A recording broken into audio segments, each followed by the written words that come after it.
அனைவருக்கும் வணக்கம். இந்த வீடியோல விலங்கு உலகம் இந்த லெசன் தான் பார்க்க போறோம். இந்த லெசன் 6த் டெர்ம் 1 சயன்ஸ் புக்ல 2வது லெசனா இருக்கு. இந்த லெசன்ல பார்த்தீங்கன்னா, புக் இன்சைட் கொஸ்டின் 50யும், புக் பேக் கொஸ்டின் 14 டோட்டலா பார்த்தீங்கன்னா 64 கொஸ்டின்ஸ் நம்ம இந்த வீடியோல பார்க்க போறோம். இந்த பதிவு பார்த்தீங்கன்னா, பிசி எக்ஸாம் படிக்கிறவங்க, டெட் எக்ஸாம், டிஎன்பிஎஸ்சி எக்ஸாம் படிக்கிறவங்களுக்குலாம் ரொம்ப பயனுள்ளதாக இருக்கும். இதுல பார்த்தீங்கன்னா, box question, book back question line by லைனா வரி வரியா கவர் பண்ணியிருக்கோம் எல்லா கொஸ்டின்ஸும். ஸோ நீங்க இத பார்த்தீங்கன்னாவே போதும். புக் எடுக்கணுங்கிற தேவையே இல்ல. ஸோ ரிவிஷன் பண்றதுக்கு இந்த வீடியோ ரொம்ப பயனுள்ளதா இருக்கும். புக்ல ஒன்ஸ் படிச்சுட்டு பார்த்தா இன்னும் பெஸ்ட்டா உங்களுக்கு ரிவிஷன் ஆகும். எப்பவுமே மறக்கவே மறக்காது. டிஎன்பிஎஸ்சி ரிலேட்டடா கொஸ்டின் பேங்க் புக் நம்மட்ட இருக்கு. டிஸ்கிரிப்ஷன்ல பார்த்தீங்கன்னா, வெப்சைட்ல லிங்க் இருக்கு. அதுல போய் நீங்க பர்ச்சேஸ் பண்ணிக்கலாம். செக் பண்ணிக்கோங்க ஃபிரெண்ட்ஸ். வாங்க வீடியோக்குள்ள போலாம். First question. தாவரங்களும் விலங்குகளும் வாழும் வாழிடங்களில் காணப்படும் வகைகள் மற்றும் வேறுபாடுகளே டேஸ் என வரையறுக்கப்படுகிறது. தாவரங்களும் விலங்குகளும் வாழும் வாழிடங்களில் காணப்படும் வகைகள், அதோட வேறுபாடுகள், இதை என்ன மாதிரி நம்ம அழைக்கிறோம் அப்படின்னு சொல்லி பார்த்தீங்கன்னா, பல்லுயிர் தன்மை. இதைத்தான் என்னன்னு சொல்லுவாங்க? பயோடைவர்சிட்டி அப்படின்னு சொல்லுவாங்க. ஸோ விடை ஆப்ஷன் ஏ. 2வது கொஸ்டின். உயிர் காரணிகள் உயிரற்ற காரணிகள் டேஸ் மற்றும் சூழலை உருவாக்கின்றது. ஸோ உயிர் காரணிகள் உயிரற்ற காரணிகள் பார்த்தீங்கன்னா, உங்களுக்கு உயிர் சூழல் மற்றும் உயிரற்ற சூழலை உருவாக்கிறது. ஸோ இதுக்கு ஆப்ஷன் ஏ மற்றும் பி இந்த ரெண்டுமே சரியாக இருக்கும். பூமியில் காணப்படும் டேஸ் மற்றும் இடத்திற்கு இடம் மாறுபடுகிறது.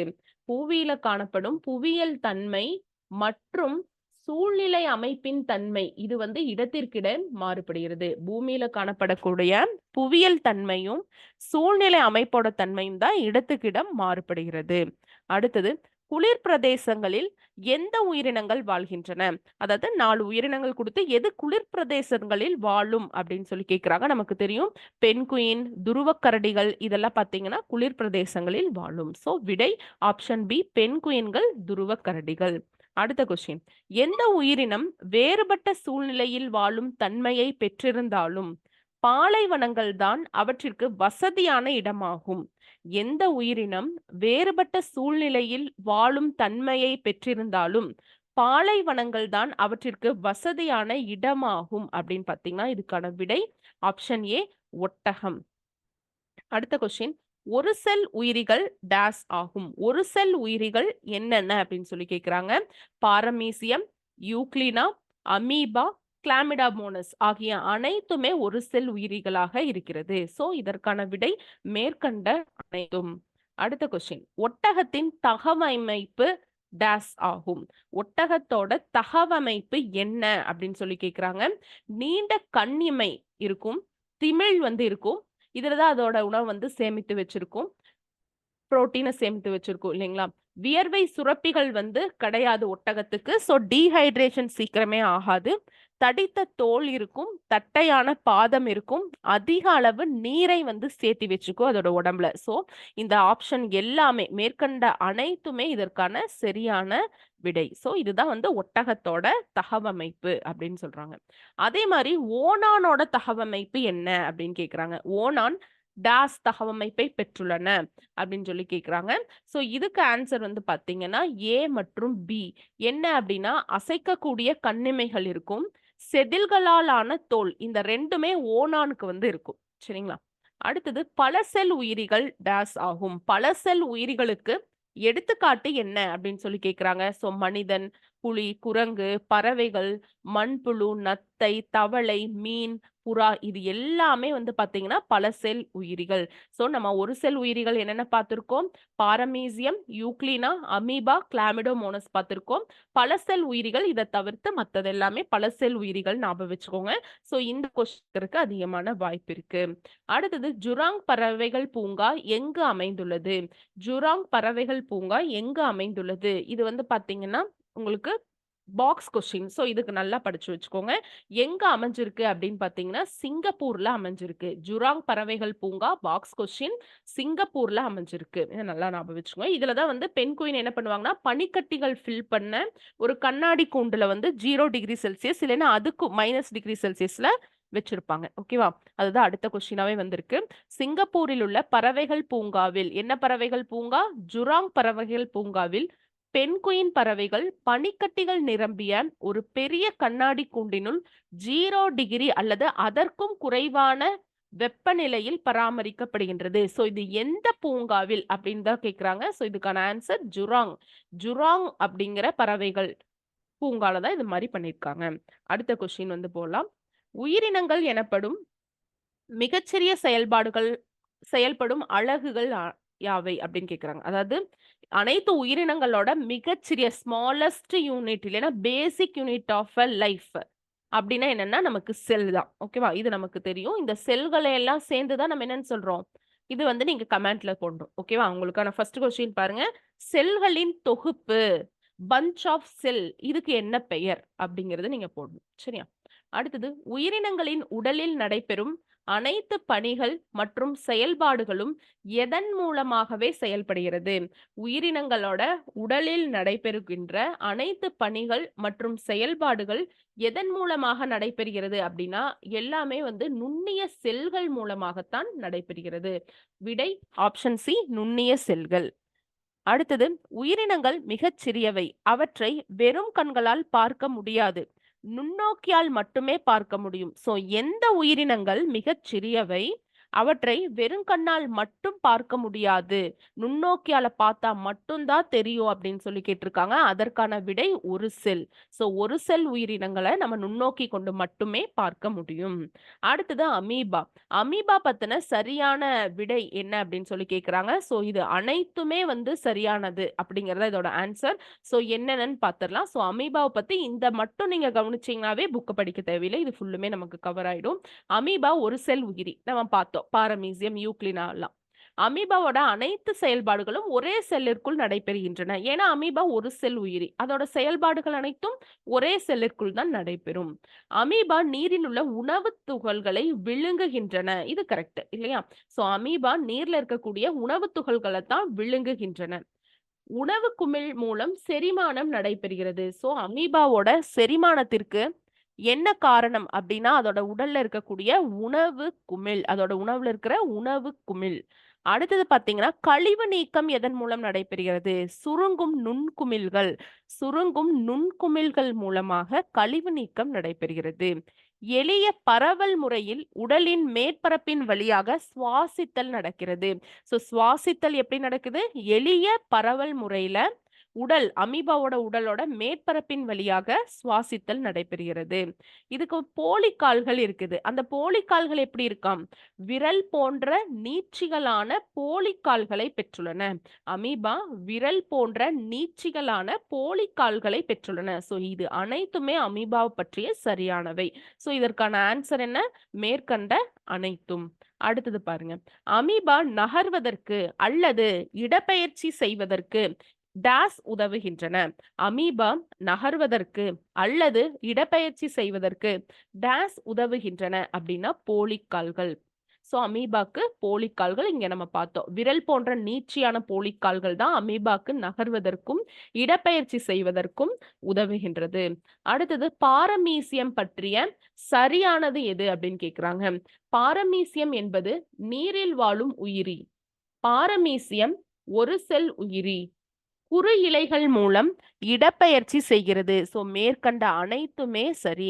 சோ நமக்கு பாரமீசியம் எதன் மூலமாக இடப்பெயர்ச்சி செய்கிறது அப்படின்னு பாத்தீங்கன்னா உங்களுக்கு என்ன சொல்வீங்க? குறு இலைகள் மூலமாகத்தான் இடப்பெயர்ச்சி செய்கிறது. இதே அமீபா எதன் மூலம் இடப்பெயர்ச்சி செய்கிறது அப்படின்னா போலிக்கால்கள். சோ இந்த ரெண்டு டிஃபரன்ஸ் வந்து பாத்துக்கோங்க. இத மேட்ச்ல கூட கேட்கலாம். அமீபா, போலிக்கால்கள், பாரமீசியம், குறி இலைகள் இந்த மாதிரியும் கூட நமக்கு மேட்ச்ல சரியான கரெக்ட் பேர், இன்கரெக்ட் பேர்ல கேட்கலாம். சோ இந்த இடம் ஸ்ட்ரெஸ் கொடுத்து படிக்க வேண்டியது, குழப்பம் இல்லாம படிக்க வேண்டியது. ஓகேங்களா? அடுத்த கொஸ்டின். ஒரு செல் உயிரியான யூக்ளினா டேஸ் மூலம் இடப்பெயர்ச்சி செய்கிறது. ஒரு செல் உயிரியான யூக்ளினா டேஸ் மூலம் இடப்பெயர்ச்சி செய்கிறது. இதுக்கு ஆன்சர் பாத்தீங்கன்னா கசையிலை. சோ இப்ப யூக்ளினா, அமீபா, பாரமீசியம் இப்ப நீங்க ஒன்ஸ் படிச்சுட்டு யாராவது எனக்கு கமெண்ட் செக்ஷன்ல போடணும். யூக்ளினா இடப்பெயர்ச்சியின் டைட்டில் போட்டு யூக்ளினா கசையிலை, பாரமீசியம்க்கு என்ன, அமீபாக்கு என்னன்னு சொல்லி போடுங்க. சரியா? பார்க்கலாம் எத்தனை பேர் இந்த ஹோம்ஒர்க் பண்றீங்க. ஓகே. அடுத்தது பல செல் உயிரிகளில் பல்வேறு பணிகள் அவற்றின் உடலில் காணப்படும் டேஸ் அல்லது டேஸ் மூலம் நடைபெறுகிறது. பல செல் உயிரிகளில் பல்வேறு பணிகள் அவற்றின் உடலில் காணப்படும் டேஸ் அல்லது டேஸ் மூலமாக நடைபெறுகிறது அப்படின்னா, பல செல்களுக்கு பார்த்தீங்கன்னா நிறைய செல் இருக்கும். அதனால அந்த ஒர்க் எல்லாமே என்ன பண்ணுது அப்படின்னா, பல்வேறு செல்களின் தொகுப்பு அல்லது உறுப்புகள். இத மற்றும் கூட கொடுத்திருக்கலாம். பல்வேறு செல்களின் தொகுப்பு, உறுப்புகள் அப்படின்னா இந்த 2மே அப்படின்னு. சரிங்களா? சோ இது பல செல் உயிரிக்கு. அடுத்த கொஸ்டின். ஒரு செல் உயிரி பற்றி சரியானதை தேர்ந்தெடு. ஒரு செல் உயிரி பற்றி சரியானதை தேர்ந்தெடு. ஒரு செல் உயிரிகளில் திசுக்கள், உறுப்புகள் மற்றும் உறுப்பு மண்டலங்கள் கிடையாது. இது சரிதான் இல்லையா? செல்களின் அளவு அதிகரிப்பதன் மூலம் வளர்ச்சி நடைபெறுகிறது. செல்களின் அளவு அதிகரிப்பதன் மூலம் வளர்ச்சி நடைபெறுகிறது. இது 2மே கரெக்ட். சோ இதற்கான விடை ஏ மற்றும் பி. ஓகேவா? இந்த ஒரு விஷயம் நல்லா நோட் பண்ணிக்கோங்க. ஒரு செல் உயிரியில செல்களோட அளவு அதிகரிக்கும். ஓகே. பல செல் உயிரியில செல் சிதையும், செல் டிவிஷன் வரும். சோ செல் டிவிஷன் எதுக்கு வருது? பல செல் உயிரிக்கு செல் டிவிஷன் வருது. அந்த செல் டிவிஷன் மூலமாக, செல் பிரிதல் மூலமாக செல்களின் எண்ணிக்கை அதிகரிக்கும். ஓகே. இதே ஒரு செல் உயிரில பார்த்தீங்கன்னா, செல்களோட அளவு தான் அதிகரிக்கும். அதன் மூலமாக வளர்ச்சி அடைகிறது. சோ இந்த 2மே நோட் பண்ணிக்க வேண்டிய பாயிண்ட். அடுத்தது பல செல் உயிரிகள் பற்றி சரியானதை தேர்ந்தெடு. பல செல் உயிரிகள் பற்றி சரியானதை தேர்ந்தெடு. இதுக்கு ஆன்சர் பார்த்தீங்கன்னா, மேற்கண்ட அனைத்துமே சரி. சோ அப்ப பல செல் உயிரிகளை பத்தி பார்க்கலாம். செல்களுக்கிடையே பணிகள் பிரிக்கப்படுகின்றன. ஏன்னா இது பல செல்கள் இருக்கு. ஒவ்வொரு செல்லும் ஒவ்வொரு தனித்தனி பணிகளை செய்யும். அடுத்து வெவ்வேறு செல்கள் வெவ்வேறு செயல்களை செய்வதற்கேற்ப சிறப்பு அம்சங்களை பெற்றுள்ளன. அளவில் பெரியவை கண்களால் பார்க்க இயலும். ஒரு செல் உயிரிதான் மிகச் சிறியது. நம்ம கண்களால் பார்க்க முடியாது. நுண்ணோக்கியால் மட்டுமே பார்க்க முடியும். ஆனா பல செல் உயிரிகள் அளவில் பெரியவையாக இருக்கிறது. கண்களால் பார்க்க இயலும். அடுத்தது திசுக்கள், உறுப்புகள் மற்றும் உறுப்பு மண்டலங்கள் இருக்கிறது. திசுக்கள், உறுப்புகள் மற்றும் உறுப்பு மண்டலங்கள் உள்ளன. நான் ஆல்ரெடி கேட்ட செல்களோட தொகுப்பை தான் நம்ம என்னன்னு சொல்றோம்? திசுக்கள் அப்படின்னு சொல்றோம். So bunch of cells is called tissues. Okay. செல் பிரிவு மூலம் செல்களின் எண்ணிக்கை அதிகரித்து வளர்ச்சி நடைபெறுகிறது. நம்ம சொல்லிட்டோம் பல செல்லுக்கு செல் பிரிவு தான். செல் பிரிவின் மூலமாக செல்களின் எண்ணிக்கை அதிகரித்து வளர்ச்சி நடைபெறுகிறதுங்கிறது கரெக்ட். அடுத்த கொஸ்டின். மீன் டேஸ் போன்ற தகவமைப்பை பெற்றுள்ளது. மீன் பாத்தீங்கன்னா படகு போன்ற உடலமைப்பை பெற்றுள்ளது. மீன் படகு போன்ற உடலமைப்பை பெற்றுள்ளது. பறவைகள் டேஸ் போன்ற தகவமைப்பை பெற்றுள்ளது. பறவைகள் பாத்தீங்கன்னா அது இறக்கை இருக்கும், உறுதியான மார்பு தசை இருக்கும், எடை குறைவான எலும்பு இருக்கும். சோ மேற்கண்ட அனைத்துமே சரியாகத்தான் இருக்குது. பறவைகள் இறக்கை கொண்டிருக்கும். அதுக்கு பாத்தீங்கன்னா ரொம்ப கடினமான உறுதியான மார்பு தசை இருக்கு. எலும்புகள் பாத்தீங்கன்னா மிக குறைவான எடை கொண்டதாக இருக்கிறது. அடுத்தது கீழ்கண்டவற்றில் சரியானவற்றை தேர்ந்தெடு. கீழ்கண்டவற்றில் சரியானவற்றை தேர்ந்தெடு அப்படின்னு சொல்றாங்க. சோ இது 2 ஆப்ஷன் ஏவும் கரெக்ட் தான், ஆப்ஷன் பின்னு கரெக்ட் தான். என்னன்னு பார்க்கலாமா? தாவரங்களும் விலங்குகளும் ஒரு குறிப்பிட்ட வாழிடத்தில் வாழ்வதற்கேற்ப சிறப்பு தன்மைகளும் பண்புகளையும் பெற்றுள்ளன. இது சரி. தாவரங்கள் மற்றும் விலங்குகள் ஒரு குறிப்பிட்ட வாழிடத்தில் வாழ்வதற்கேற்ப தங்கள் உடலில் பெற்றுள்ள சிறப்பு அமைப்புகளே தகவமைப்புகள் என்று அழைக்கப்படுகின்றன. சோ இந்த 2மே சரியானதுதான். அடுத்தது மீன்கள் பற்றின சரியான விடை என்ன அப்படின்னு சொல்லி கேட்கிறாங்க. சோ கொடுத்திருக்கிற ஆப்ஷன்கள் அனைத்துமே பாத்தீங்கன்னா மீன்களை பற்றி சரியானதுதான், மேற்கண்ட அனைத்தும். சோ என்னன்னு பார்க்கலாம். மீனோட படகு போன்ற உடலமைப்பு அது நீரில் எளிதாகவும் வேகமாகவும் நீந்த உதவுகிறது. இது சரிதான். மீன்கள் செவுள்கள் எனப்படும் சிறப்பு உறுப்புகளை பெற்றுள்ளன. இந்த செவுள்கள் தான் நீரில் கரைந்திருக்கும் ஆக்சிஜனை உறிஞ்ச உதவுகிறது. சோ மீன்களுக்கு நீரில் கரைந்திருக்கும் ஆக்சிஜனை உறிஞ்ச உதவுவது எதுனா மீன்களிடம் காணப்படுகின்ற செவுள்கள். அடுத்தது பாருங்க ஆப்ஷன் சி. மீன்கள் நீரில் சுவாசிப்பதற்கேற்ற தகவமைப்பை பெற்றுள்ளன. மீன்களோட வளவளப்பான செதில்கள் காணப்படுகிறது மீன்கள்ல. சோ இவை மீனின் உடலை பாதுகாக்கிறது. சோ செதில்கள் மீனோட உடலை பாதுகாக்கிறது. செவுள்கள் மீன் கிட்ட இருக்கு. அதுதான் நீர்ல கரைந்திருக்கும் ஆக்ஸிஜனை உறிஞ்ச பயன்படுகிறது. இந்த இடத்துல செவுள்களா, செதில்களான்னு பார்த்து டிஃபரன்ஸ் பண்ணிக்கலாம். ஓகே. ஸோ இத நல்லா நோட் பண்ணி படிக்கணும். அடுத்தது மீன்களின் உறுதியான வால் துடுப்பானது திசை திருப்பும் துடுப்பாக செயல்படுவதோடு டேஸுக்கு உதவுகிறது. அதாவது மீன்களோட உறுதியான வால் துடுப்பு திசை திருப்பும் துடுப்பாக இருக்கிறது. திசை திருப்பவும் உதவுகிறது. மத்தது என்ன அப்படின்னு சொல்லி பார்த்தீங்கன்னா, உடல் சமநிலை பெறுவதற்கும் உதவுகிறது. ஸோ விடை ஆப்ஷன் பி உடல் சமநிலை பெறுவதற்கு. அடுத்த கொஸ்டின் 27. இருவாழ்விகள் பற்றி சரியானதை தேர்ந்தெடுக்க. இருவாழ்விகளை பற்றி சரியானதை தேர்ந்தெடுக்க. நீரிலும் நிலத்திலும் வாழ்பவை இது சரிதான். இரட்டை வாழ்க்கை முறையை கொண்டுள்ளன சரிதான். இவை மாறும் வெப்பநிலையில் உள்ள விலங்குகள் ஆகும். இதோட டெம்பரேச்சர் மாறிக்கிட்டே இருக்கும். ஸோ இருவாழ்விகளை பத்தினது எது சரி? மேற்கண்ட அனைத்துமே சரியானதுதான். அடுத்தது தவளை எதன் மூலம் சுவாசிக்கின்றது? தவளை டேஷ் மூலம் சுவாசிக்கின்றது அப்படின்னு சொல்லி பார்த்தீங்கன்னா 2 மூலமே தான். அதாவது பாருங்க, இளம் உயிரி நிலையில அது இளமையா இருக்கும் பொழுது செவில்கள் மூலமாகவும், இதே முதிர்ந்து போயிருச்சுன்னா முதிர் உயிரின் நிலை கொஞ்சம் பெருசாயிடுச்சு அப்படின்னா தோல், வாய்க்குழி மற்றும் நுரையீரல்கள் மூலமாகவும் சுவாசிக்கிறது. அப்ப இதற்கான விடை என்ன? ஏ மற்றும் பி சரி. அடுத்தது பாருங்க, பல்லிகள் பல்லிகள் செதில்களாலான டேஸ் அமைப்பை கொண்ட ஊர்வன வகையை சார்ந்தவை. பல்லிகள் செதில்களாலான டேஸ் அமைப்பை கொண்ட ஊர்வன வகையை சார்ந்தவை அப்படின்னா அதுக்கு தோல் அமைப்பு இருக்குது. ஸோ இதற்கான விடை ஆப்ஷன் ஏ தோல். அடுத்தது பாருங்க 30வது கொஸ்டின். பல்லிகள் பற்றி சரியானதை தேர்ந்தெடுக்க. பல்லிகள் பற்றி சரியானதை தேர்ந்தெடுக்க. இதுக்கு ஆன்சர் பார்த்தீங்கன்னா மேற்கண்ட அனைத்தும். ஏன் இந்த மாதிரி மேற்கண்ட அனைத்தும் கொடுக்குறோம் அப்படின்னா நீங்க அதை பத்தின எல்லா விஷயமும் ஒன்ஸ் நீங்க கேட்டுருவீங்க. அதனால தான் நான் சொன்னேன் புத்தகத்தை எடுக்காமயே நீங்க இந்த வீடியோ பதிவை கேட்டீங்கன்னாவே போதும். பல்லிகள் பத்தி எது சரியானதுன்னு பார்க்கலாம். பெரும்பாலும் வெப்பமண்டல பகுதிகளில் வாழ்பவை. பெரும்பாலான பல்லிகள் 4 கால்களால் நடக்கக்கூடியவை. சில பல்லிகள் பார்த்தீங்கன்னா 2 கால்கள்ல ஓடக்கூடியவையாகவும் இருக்கும். சரிங்களா? அது புக்ல கொடுத்துருக்காங்க. அதை பார்த்துக்கோங்க. இதுல இல்ல. பல்லிகள் நுரையீரல்கள் மூலமாக சுவாசிக்கிறது. ஸோ பல்லிகள் நம்ம மாதிரி மனிதர்கள், பறவைகள் மாதிரி நுரையீரல் இருக்கு அதுக்கு சுவாசிக்கிறதுக்கு, ரெஸ்பிரேஷனுக்கு. நாக்கில் காணப்படும் நீட்சி பகுதிகள் இரையை இழுத்து பிடிக்க பயன்படுகிறது. பல்லிகள் பத்தின இந்த அனைத்துமே சரி. அடுத்தது பறவைகள் பற்றி சரியானதை தேர்வு செய்க. இதுக்கும் ஆன்சர் பார்த்தீங்கன்னா மேற்கண்ட அனைத்தும் சரி. ஸோ என்னென்னு பார்க்கலாம். பறவைகள் பத்தி. ஸோ பறவைகள் பார்த்தீங்கன்னா நுரையீரல்கள் மூலம் சுவாசிக்கின்றன. இது கரெக்ட் தான். பறவையின் முன்னங்கால்கள் இரண்டும் இறக்கைகளாக மாறுபாடு அடைந்துள்ளன. இது கரெக்ட் தான். பறவையின் முன்னங்கால்கள் இரண்டும் இறக்கைகளாக மாறுபாடு அடைந்துள்ளது. காற்றறைகளுடன் கூடிய எடை குறைவான எலும்புகளை பெற்றுள்ளன. ஸோ பறவைகள் பார்த்தீங்கன்னா காற்று அறைகளுடன் கூடிய எடை குறைவான எலும்புகளை பெற்றுள்ளது.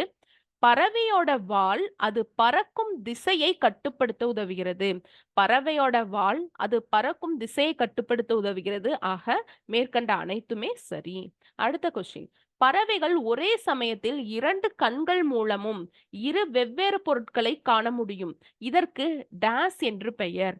பறவைகள் ஒரே சமயத்தில் 2 கண்கள் மூலமும் 2 வெவ்வேறு பொருட்களை காண முடியும். இதற்கு டேஸ் என்று பெயர் அப்படின்னு பார்த்தீங்கன்னா இதுக்கு என்ன பேர் அப்படின்னா இருவிழி பார்வை. விடை இருவிழி பார்வை அப்படிங்கிறதா சரி. ஸோ ஒரே சமயத்துல பார்த்தீங்கன்னா 2 கண்கள் மூலம் 2 வேறு பொருட்களை பார்க்குது. ஸோ சில பறவைகள் பார்த்தீங்கன்னா தெரியும் இந்த பக்கம் கரெக்டாவே இருக்கும். அடுத்தது கீழ்கண்டவற்றில் சரியானவற்றை தேர்ந்தெடு. எது சரி? பறவையின் உடல் அமைப்பு படகு போன்றது சரிதான். பறவையின் படகு போன்ற அமைப்பு பறக்கும் போது குறைந்த தடையை ஏற்படுத்துகிறது. இதுவும் சரிதான். பறவை பறத்தலின் போது ஏற்படும் அழுத்தத்தை குறைக்க வலிமை மிக்க மார்பு சதை பெற்றுள்ளது. இதுவும் சரிதான். பறவையின் கூர்மையான நகங்கள் மரங்களின் கிளைகளை நன்கு பற்றி கொண்டு ஏற உதவுகிறது.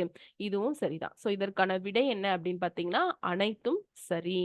அடுத்தது பருவ மாறுபாட்டின் காரணமாக விலங்குகள் ஓரிடத்திலிருந்து வேறொரு இடத்திற்கு செல்வது டேஸ் எனப்படும். பருவ மாறுபாட்டின் காரணமாக விலங்குகள் ஓரிடத்திலிருந்து வேறொரு இடத்திற்கு செல்வது டேஸ் எனப்படும். இதைத்தான் நம்ம என்ன சொல்றோம்ப்பா? வலசை போதல் அப்படின்னு சொல்லுவோம். ஸோ இதைத்தான் என்னன்னு சொல்லுவோம்? வலசை போதல் அப்படின்னு சொல்லுவோம். அடுத்தது பாருங்க, தமிழ்நாட்டில் பறவைகள் சரணாலயங்கள் எங்கு காணப்படுகின்றது? தமிழ்நாட்டில் பறவைகள் சரணாலயங்கள் எங்கு காணப்படுகிறதுனா வேடந்தாங்கல்ல இருக்கு, கோடியக்கரையில இருக்கு, கூடங்குளம்ல இருக்கு. அங்கெல்லாம் பாத்தீங்கன்னா பட்டாசே வெடிக்க மாட்டாங்க இல்லையா? சோ இதை நம்ம படிச்சிருக்கோம். சோ இதுக்கு ஆப்ஷன் டி அனைத்தும் சரி. அடுத்தது, பல பறவைகள் வெளிநாடுகளான டேஸ் மற்றும் டேஸ் வருகிறது. பல பறவைகள் வெளிநாடுகளான எந்தெந்த இடத்துக்கு வருது அப்படின்னு சொல்றாங்க. அதாவது எந்தெந்த பறவைகள் வேடந்தாங்கலுக்கு வர்றாங்க அப்படின்னு சொல்லி கேக்குறாங்க. இதற்கான ஆன்சர் வந்து பாத்தீங்கன்னா சைபீரியா, ரஷ்யா. சோ இதுக்கு சி. ஏ மற்றும் பி இரண்டுமே சரியாகத்தான் இருக்கு. அடுத்தது பாருங்க, கோடை மற்றும் வறட்சி காலங்களில் நம் நாட்டு பறவைகள் வெளிநாடுகளுக்கு வலசை போகின்றன. எனவே இவை டேஸ் என்று அழைக்கப்படுகின்றன. கோடை மற்றும் வறட்சி காலங்களில் நம் நாட்டு பறவைகள் வெளிநாடுகளுக்கு வலசை போகின்றன. எனவே இவை டேஸ் என்று அழைக்கப்படுகிறது. இதைத்தான் நம்ம என்ன சொல்றோம்? சோ இந்த மாதிரி போற நிகழ்வு வலசை போதல்னு சொல்லிட்டோம். அந்த மாதிரி போற பறவைகள் என்னன்னு சொல்றோம்? வலசை போகும் பறவைகள் அப்படின்னு சொல்றோம். அடுத்தது பாருங்க, சில விலங்குகள் அதிகப்படியான குளிரை தவிர்க்க அனைத்து செயல்பாடுகளையும் நிறுத்தி கொண்டு உறக்கத்தில் ஈடுபடுகின்றன. இந்நிலைக்கு டேஸ் என்று பெயர். சில விலங்குகள் அதிகப்படியான குளிரை தவிர்ப்பதற்காக அனைத்து செயல்பாடுகளையும் நிறுத்தி கொண்டு உறக்கத்தில் ஈடுபடுகிறது. சோ குளிரை தவிர்க்க அப்படின்னா இது என்ன உறக்கம் அப்படின்னா குளிர்கால உறக்கம் அப்படின்னு சொல்லுவாங்க. இதுக்கு ஆங்கிலத்துல என்ன சொல்றாங்கன்னா ஏஸ்டிவேஷன். சோ சில சமயத்துல அப்படியே தங்கிலீஷா கொடுத்துருவாங்க, ஏஸ்டிவேஷன். ஏஸ்டிவேஷன் புக்ல படிச்சிருந்தீங்கன்னா உங்களுக்கு இது தெரியும். சரிங்களா? AESTIVATION aestivation.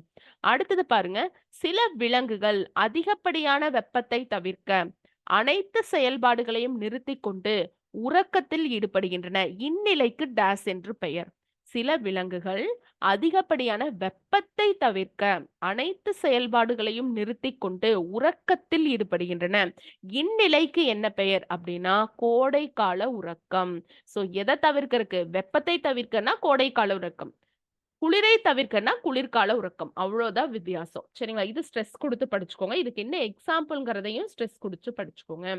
குளிர்கால உறக்கத்திற்கு எடுத்துக்காட்டு. குளிர்கால உறக்கத்திற்கு எடுத்துக்காட்டு என்ன? குளிர்கால உறக்கத்துக்கு நம்ம இங்கிலீஷ்ல என்ன பார்த்தோம்? ஏஸ்டிவேஷன் பார்த்தோம். அந்த மாதிரி கோடைக்கால உறக்கத்துக்கு என்ன எக்ஸாம்பிள்னா ஹைபர்னேஷன். சோ இப்படியே கொடுத்துருவாங்க. ஹைபர்னேஷனுக்கு எடுத்துக்காட்டு என்ன, ஏஸ்டிவேஷனுக்கு எடுத்துக்காட்டு என்ன அப்படின்னு சொல்லி கொடுத்துருவாங்க. எனக்கு இது மட்டும் நீங்க கமெண்ட்ல பண்றீங்க. குளிர்கால உறக்கம் இங்கிலீஷ்ல என்ன டேர்ம், கோடைக்கால உறக்கம் இங்கிலீஷ்ல என்ன டேர்ம், அதுக்கு என்ன எக்ஸாம்பிள், இதுக்கு என்ன எக்ஸாம்பிள் ஒரு டைம் டைப் பண்ணி போடுங்க பார்க்கலாம். 2 ஹோம்வொர்க் கொடுத்துருக்கேன், யார் கமெண்ட்ல பண்றீங்கன்னு பாக்குறேன். சரிங்களா? குளிர்கால உறக்கத்திற்கு எடுத்துக்காட்டு என்ன அப்படின்னா ஆமை. ஆமை தான் குளிர்கால உறக்கத்திற்கு எடுத்துக்காட்டு. அடுத்தது கோடைக்கால உறக்கத்திற்கு எடுத்துக்காட்டு என்ன? கோடைக்கால உறக்கத்திற்கு எடுத்துக்காட்டு என்ன அப்படின்னா நத்தை. ஓகே, கோடைக்கால உறக்கத்திற்கு எடுத்துக்காட்டு நத்தை, குளிர்கால உறக்கத்திற்கு எடுத்துக்காட்டு ஆமை. அடுத்தது, டேஸ் எப்பொழுதும் நீர் அருந்துவதே இல்லை. அது தான் உண்ணும் விதைகளிலிருந்து நீரை பெறுகிறது. எது எப்பொழுதும் நீர் அருந்துவதே இல்லை? அது தான் உண்ணும் விதைகளிலிருந்து நீரை பெறுகிறது அப்படின்னா கங்காரு எலி. இது பாலைவன பகுதியில் இருக்கக்கூடிய கங்காரு எலி. அடுத்தது பாருங்க, கீழ்கண்டவற்றில் சரியானவற்றை தேர்ந்தெடு. மேற்கண்ட அனைத்தும் சரி அப்படிங்கறதா இதற்கான விடை. துருவக்கரடியும் பெண்குயினும் எங்க இருக்காம்? துருவ பகுதியில இருக்கு, சரிதான். வரையாடு, நீலகிரி வரையாடு நம்மளுடைய மாநில விலங்கு இல்லைங்களா? அது மலைப்பகுதியில இருக்கு. எனக்கு வரையாடு தினம் எப்போ அப்படின்னு சொல்லிட்டு கமெண்ட் செக்ஷன்ல போடுங்க. அடுத்தது பாத்தீங்கன்னா சிங்கம் வந்து காட்டுப்பகுதி நமக்கு தெரியும். நம்மளோட மாநில விலங்கு வரையாடு என்பது சரிதான். சோ மேற்கண்ட அனைத்துமே நமக்கு சரிதான். ஓகே, அடுத்த கொஸ்டின், கீழ்கண்டவற்றில் சரியானதை தேர்வு செய்க. சோ மேற்கண்ட அனைத்தும் தான் சரி, என்னென்ன அப்படின்னு சொல்லி பார்க்கலாம். வரையாடோட தகவமைப்பு கேட்டிருக்காங்க. வரையாடுக்கு ஓடுவதற்கேற்ற வலுவான குளம்புகள் அப்படின்னா கால், குளிரிலிருந்து பாதுகாக்க நீளமான உரோமங்கள் இருக்கு. வரையாடுக்கு எப்படி இருக்கு? ஓடுவதற்கேற்ற வலுவான குளம்புகள், குளிரிலிருந்து பாதுகாக்க நீளமான உரோமங்கள் இருக்கு. சிங்கமோட தகவமைப்பு எப்படி இருக்கு? வலுவான மற்றும் வேகமாக ஓடக்கூடிய தன்மை, இரையை பிடிப்பதற்கான கூர்மையான நகங்கள் வந்து சிங்கத்துக்கு இருக்கு. துருவக்கரடி தகவமைப்பு. துருவக்கரடிக்கு எப்படி தகவமைப்பு இருக்கு? பாதுகாப்பிற்கேற்ற தடிமனான தோல், வெண்மையான உரோமங்கள் கொண்டுள்ளது. வெண்மையான உரோமங்கள் கொண்டுள்ளது துருவக்கரடி. பென்குயின் எப்படி இருக்கு? நீந்துவதற்கேற்ற துடுப்புகள், நடப்பதற்கேற்ற 2 கால்கள் இருக்கு. நீந்துவதற்கேற்ற துடுப்புகள், நடப்பதற்கேற்ற 2 கால்கள் இருக்கு. ஸோ இந்த மேற்கண்ட அனைத்துமே சரியானதாக இருக்கு. தகவமைப்புகள் ரொம்ப இம்பார்ட்டன்ட். இது பாருங்க, இது ஒரு பாக்ஸ்ல கொடுத்திருந்தாங்க. ஸோ இதை ஸ்ட்ரெஸ் கொடுத்து படிச்சுக்கோங்க. அடுத்தது, ஒட்டகம் வறண்ட பாலைவனங்களில் இருக்கும்போது தனது உடலில் நீரை சேமித்து வைத்துக் கொள்ள டேஸ் போன்ற தகவமைப்பை பெற்றுள்ளன. ஒட்டகம் வறண்ட பாலைவனங்களில் இருக்கும்போது தனது உடலில் நீரை சேமித்து வைத்துக் கொள்ள டேஸ் போன்ற தகவமைப்பை பெற்றுள்ளன. இதற்கு ஆன்சர் பார்த்தீங்கன்னா மேற்கண்ட அனைத்தும். ஸோ என்னென்னு பார்க்கலாம். ஒட்டகம் குறைந்த அளவு சிறுநீரை வெளியேற்றுகிறது. அதன் உடலில் இருந்து வியர்வை வெளியேறுவதில்லை. சாணம் வறண்டு காணப்படும். ஒட்டகம் தன் உடலில் இருந்து சிறிதளவு நீரை இழப்பதால் பல நாட்களுக்கு நீர் அருந்தாமல் உயிர் வாழ முடியும். ஸோ இது அனைத்துமே சரியாகத்தான் பொருந்தியுள்ளது. அடுத்தது, பாலைவன கப்பல் என அழைக்கப்படும் விலங்கு எது? பாலைவன கப்பல் என அழைக்கப்படும் விலங்கு எது? இதற்கான விடை வந்து பாத்தீங்கன்னா ஒட்டகம். ஒட்டகம் தான் பாலைவன கப்பல் என அழைக்கப்படுகிறது. இப்போ இந்த ஆப்ஷன் டில இருக்கிற ஆமை வந்து ஹைபர்னேஷனா ஆஸ்டிவேஷனா அப்படின்னு எனக்கு இப்ப கமெண்ட் பண்ணுங்க. ஓகே, நீங்க இந்த வீடியோ கரெக்டா படிச்சு புக்கு படிச்சு நோட்ஸ் எடுத்திருக்கீங்களான்னு பார்க்கலாம். ஆமை வந்து கோடைக்கால உறக்கமா குளிர்கால உறக்கமா? இங்கிலீஷ் டேர்மும் கூட போட்டுருங்க. சரியா? எனக்கு வந்து இந்த கொஸ்டின் நம்பர் 46 ஆப்ஷன் டி அப்படின்னு சொல்லி உங்க ஹோம்ஒர்க் பண்ணுங்க. சரியா? அடுத்தது பாருங்க 47. ஒட்டகம் தனது டேஸ் பகுதியில் கொழுப்பை சேமித்து வைக்கின்றது. தேவைப்படும் காலங்களில் கொழுப்பை சிதைத்து ஊட்டம் பெறுகிறது. ஒட்டகம் தனது உடலில் எந்த பகுதியில் கொழுப்பை சேமித்து வைக்கின்றது? தேவைப்படும் காலங்களில் கொழுப்பை சிதைத்து ஊட்டம் பெறுகிறது அப்படின்னு சொல்லி கேக்குறாங்க. இதற்கான விடை என்னன்னா திமில். திமில்ல தான் வந்து அது என்ன பண்ணுது? கொழுப்பை சேர்த்தி வைக்கிறது. அடுத்தது பாருங்க, கீழ்கண்டவற்றுள் சரியானதை தேர்ந்தெடு.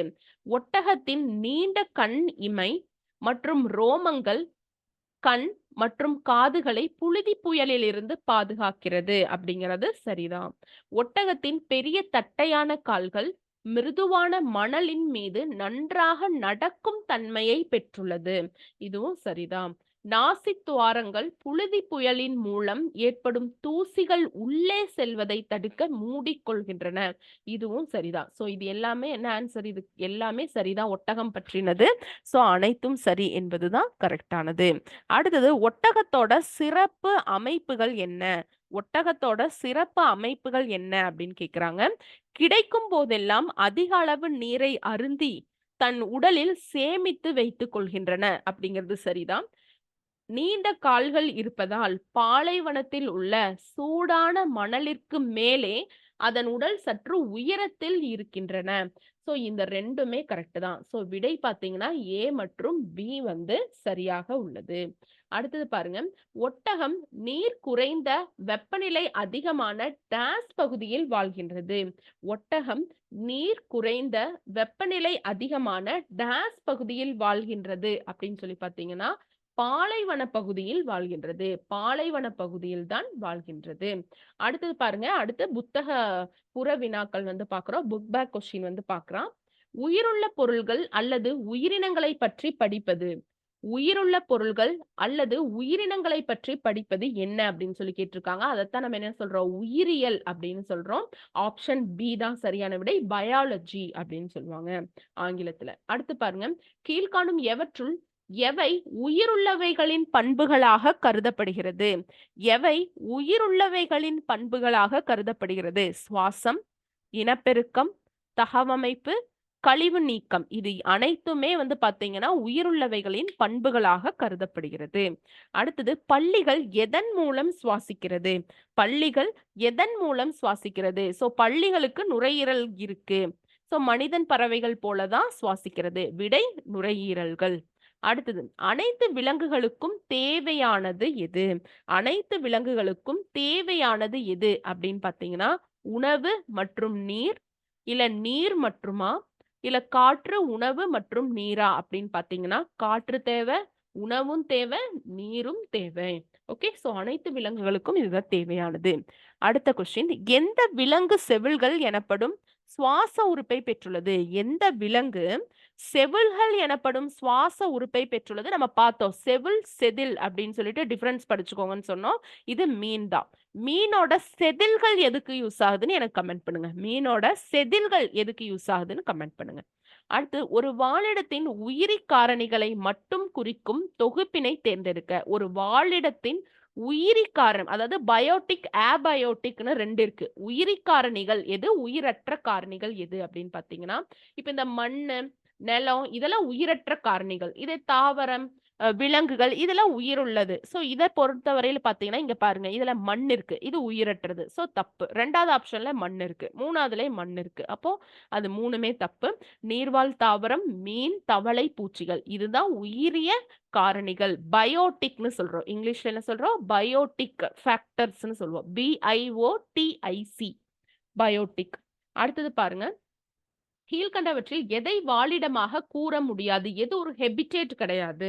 எது ஒரு வாழிடம் கிடையாது அப்படின்னு சொல்லி பார்த்தீங்கன்னா, மேயும் கால்நடைகளுடன் கூடிய பண்படுத்தப்பட்ட நிலம். இது வந்து ஒரு வாழிடமாக கூற முடியாது. ஓகேங்களா? அவ்வளவுதான். அடுத்தது பாருங்க. பறவைகள் காற்றில் பறப்பதற்கு உதவி செய்வது எது? பறவைகள் காற்றில் பறப்பதற்கு உதவி செய்வது எது அப்படின்னு பார்த்தீங்கன்னா, உள்ளீடற்ற லேசான இல்லைன்னா மிருதுவான எலும்புகள் தான் பறவைகள் காற்றில் பறப்பதற்கு உதவி செய்கிறது. ஓகே. அடுத்தது பாருங்க. பாரமீசியம் ஓரிடத்திலிருந்து வேறொரு இடத்திற்கு இடம்பெயர்வதற்கு உதவுவது எது? பாரமீசியம் ஓரிடத்திலிருந்து வேறொரு இடத்திற்கு இடம்பெயர்வதற்கு உதவி பண்ணுவது எது அப்படின்னு பார்த்தீங்கன்னா, குறியிலை. நான் ஆல்ரெடி சொல்லியிருக்கேன். அமீபாக்கு என்ன? பாரமீசியத்துக்கு என்ன? இதெல்லாமே நீங்க எழுதுங்க இடப்பெயர்ச்சிக்கு அப்படின்னு சொல்லி கமெண்ட் செக்ஷன்ல. அடுத்தது பாருங்க. கங்காரு எலி வசிப்பது. கங்காரு எலி வசிப்பது.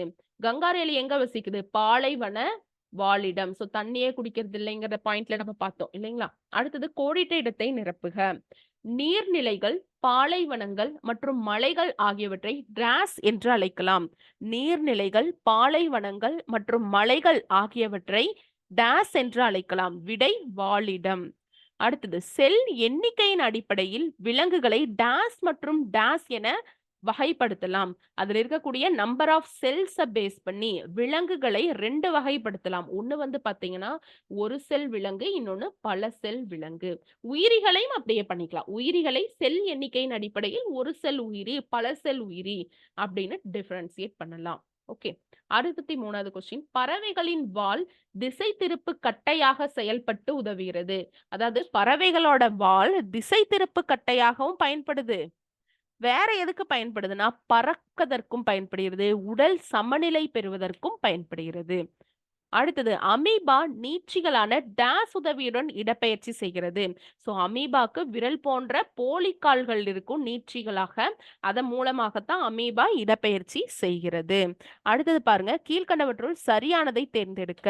ஒரு உயிரி வாழக்கூடிய அல்லது வசிக்கக்கூடிய இடம் வாழிடம் எனப்படும். இது சரிதான். புவியியல் அமைப்பு மற்றும் சுற்றுப்புற சூழல் ஆகியவை புவியின் அனைத்து இடங்களிலும் வேறுபட்டு இருக்கும். இதுவும் சரிதான். பறவைகள் ஒரே நேரத்தில் இரு பொருளை பார்க்க இயலும். அது கரெக்ட் தான். பாரமீசியம் ஒரு செல் உயிரி. கரெக்ட் தான். பாரமீசியம் தவிர்த்து வேற என்னெல்லாம் ஒரு செல் உயிரின்னு பார்த்தோம் அப்படின்னு சொல்லி கமெண்ட் பண்ணுங்க. இந்த கொஸ்டின் நம்பர் போட்டு சோ மேற்கண்ட அனைத்துமே சரிதான். அடுத்தது கீழ்கண்டவற்றுள் சரியானது என்ன அப்படின்னு கேட்கிறாங்க. மலைக்காடுகள், புல்வெளிகள் மற்றும் பாலைவனங்களை நில வாழ்விடம் என்று அழைக்கிறோம். இது சரிதான். ஒரு செல்லால் ஆன உயிரினங்கள் ஒரு செல் உயிரி என்று அழைக்கப்படுகிறது. கரெக்ட் தான். இதே பல செல்லால் ஆன உயிரினங்கள் பல செல் உயிரி என்று அழைக்கப்படும். இது சரிதான். மீனோட சுவாச உறுப்பு செவில்கள் ஆகும். இது சரிதான். மீனோட சுவாச உறுப்பு செவில்கள் ஆகும். கால்களில் உள்ள வளை நகங்களின் மூலம் பல்லிகள் தரைகளில் ஓடுகின்றன. இது கரெக்ட் தான். கால்களில் உள்ள வளைஞ்சு இருக்க நகங்களின் மூலம் பல்லிகள் தரையில் ஓடுகின்றன. இது சரிதான். ஒட்டகங்கள் தங்கள் திமில்கள் கொழுப்பை சேமிக்கிறது. தன்னோட திமில்களில் தான் பார்த்தீங்கன்னா தெரியும். அந்த திமில்கள் மட்டும் புடைச்சிட்டு இருக்கும். அங்க தான் அது வந்து கொழுப்பு ஃபேட்ஸ் எல்லாமே சேமித்து வச்சுக்குது. தேவைப்படும் பொழுது அதிலிருந்து ஊட்டம் பெற்றுக்கொள்கிறது நம்ம பார்த்தோம். ஆக மேற்கண்ட அனைத்துமே சரியானதா தான் பொருந்திருக்கு. ஸோ விடை மேற்கண்ட அனைத்தும் சரி. அடுத்து கடைசி கொஸ்டின்.